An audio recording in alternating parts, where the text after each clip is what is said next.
Hey everybody, this is Tim with Op-Ed Daily. So back in 2012, a New Mexico man was forcibly sodomized, forced to obtain medical procedures against his will, and left to pay for it all. The person I'm talking about is Timothy Young, a New Mexico resident living in Deming with his wife and 3 kids. So in October of 2012, Mr. Young was pulled over by the Hidalgo County Sheriff's Department officer, Javier Peru.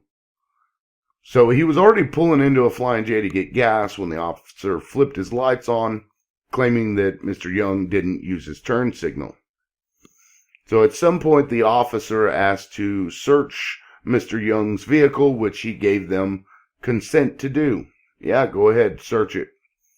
So the officers are searching this truck for 2 to 2.5 hours, and they don't find anything. But instead of leaving it there, they want to bring in a drug dog. So he says, okay, bring in a drug dog.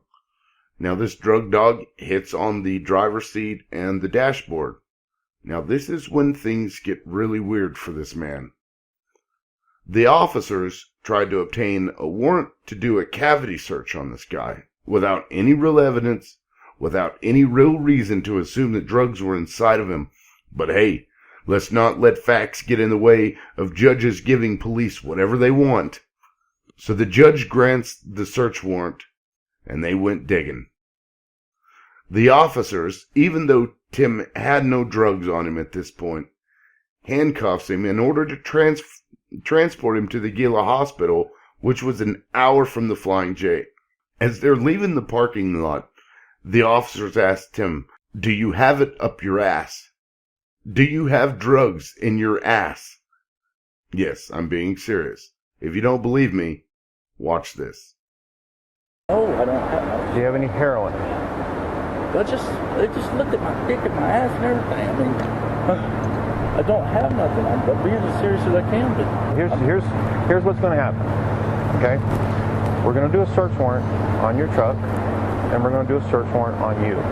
Because here's what I believe. Excuse me? Are you going to do a search warrant on me? Yes. Here's what I believe. See, that's where I have a problem. That's fine. I need a U.S. Marshal or somebody here to witness this stuff. That's fine. I don't trust the Sheriff's Department. Do you have it up your ass? Do I have it up? What kind of fucking question is that? It's an honest question.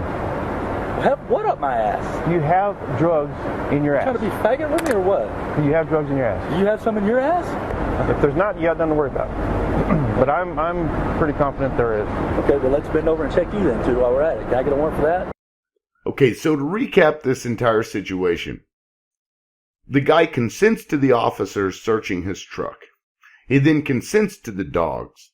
He also consents to pulling down his underwear there on site for the officers and having them visually inspect his groin and butt cheeks. Yet through all of that, somehow, in some miraculous way, the officers still believed this man had drugs on him. Or rather, in him. Now, I'd also like to point out that most drug dogs, if not all, are trained to hit whenever the dog handler wants them to hit. Lex is a fairly famous canine. He would hit on 93% of the vehicles that he was brought to. He was wrong 40% of the time. That right there is basic proof that canines and their handlers can't be trusted. And you can't blame the dog. The dog is doing what he's trained to do.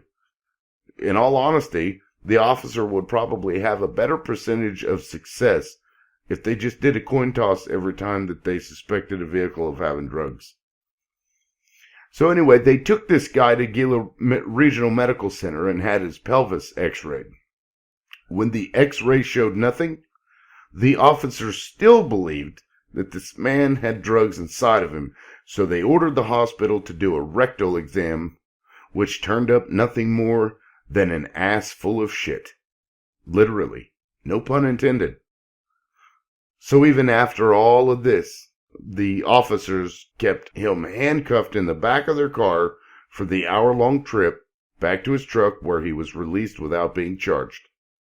So 3 weeks later, Mr. Young receives a bill from the Gila Medical Center for almost $1,000 because of the procedures that he had done on him that night.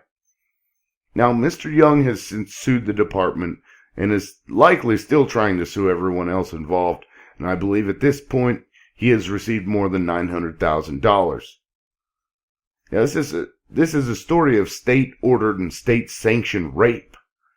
The guy was sodomized, forced to obtain the medical procedures, forced to sit for over 2 hours while officers destroyed his property, forced to sit for another 2 hours in handcuffs while being transported to the place where he was raped. He was kidnapped, anally raped, and then sent a bill for that rape.